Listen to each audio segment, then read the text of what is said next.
क्या आपने कभी ऐसा सोचा है, जो प्लेन जो आसमान में उड़ान भर रहा है और अचानक से उस पर बिजली स्ट्राइक हो जाती है या उस पर बिजली गिर जाती है, तब उस वक्त उस प्लेन का हाल क्या होगा? क्या वो जलकर राख हो जाएगा?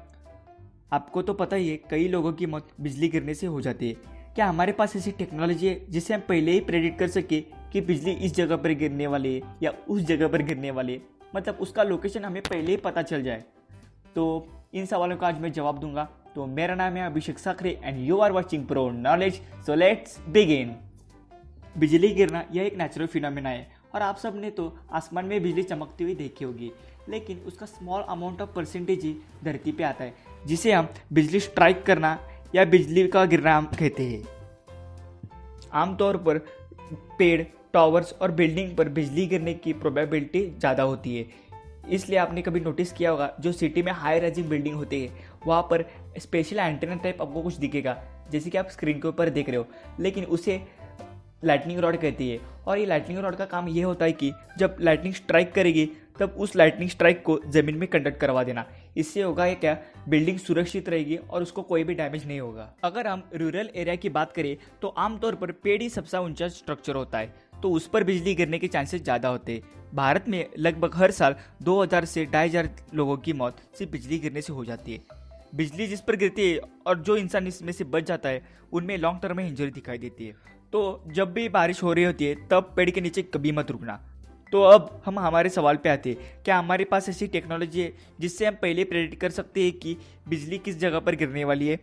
तो इसका जवाब है हाँ, हमारे पास ऐसी टेक्नोलॉजी है जिसका नाम है लाइटनिंग डिटेक्टर सेंसर मशीन। ये डिवाइस आधे घंटे पहले ही चेतावनी दे सकता है कि बिजली कहाँ पर गिरने वाली है। लेकिन प्रॉब्लम यह है कि यह जानकारी आधे घंटे के अंदर लोगों तक कैसे पहुँचाई जाए। हमारे यहाँ बिजली गिरने की जानकारी के लिए अलग अलग राज्यों की एप्लीकेशन है, जैसे बिहार की दामिनी नाम से एप्लीकेशन है और आंध्र प्रदेश की वज्रपात नाम की एप्लीकेशन है। तो हमारे पास एप्लीकेशन तो है, लेकिन उसका इस्तेमाल भी होना चाहिए, वरना क्या फ़ायदा उस एप्लीकेशन का। अब हम आते हैं हमारे दूसरे सवाल पर। अगर एक विमान आसमान में उड़ान भर रहा है और अचानक से उस पर बिजली गिर जाती है, तब उस वक्त उस विमान का हाल क्या होगा? क्या वो जलकर राख हो जाएगा? तो इसका जवाब सुनो। विमान की body good conductor of electricity होती है। मतलब जब बिजली विमान पर गिरती है तब वो विमान की स्किन में से पास होकर धरती की तरफ चली जाती है, मगर ये बिजली विमान के अंदर नहीं जाती। तो आप बोलोगे, ये विमान के अंदर क्यों नहीं जाती? देखो, विमान की बॉडी प्योर एल्यूमिनियम से नहीं बल्कि कंपोजिट मटेरियल से बनी होती है और विमान की बॉडी एक तरीके से फैराडे केज की तरह काम करती है। तो आप बोलोगे, ये फैराडे केज क्या होता है? तो सुनो, माइकल फैराडे इन्होंने ये केज इन्वेंट किया था। उन्होंने डिवाइसेस को इलेक्ट्रोमैग्नेटिक रेडिएशन से प्रोटेक्ट करने के लिए बनाया था। तो आप बोलोगे, ये काम कैसे करता है? तो सुनो, मैं आपको आसान भाषा में समझाता हूँ।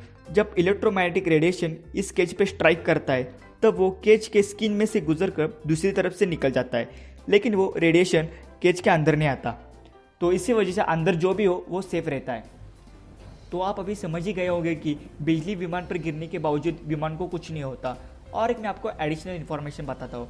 विमान को न्यूट्रल रखने के लिए स्पेशल स्टैटिक एलिमेंटर होते हैं, वो विमान को न्यूट्रल रखने की कोशिश करते हैं। तो आज के लिए बस इतना ही। वीडियो अच्छा लगा तो लाइक करो और चैनल को सब्सक्राइब करके इस बेल आइकन को भी ऑन करो, ताकि आने वाली वीडियोस की नोटिफिकेशन आपको मिल सके। आपको इस वीडियो से कुछ सीखने को मिला होगा तो ये वीडियो दोस्तों के साथ शेयर जरूर कीजिएगा। So thanks for watching the video.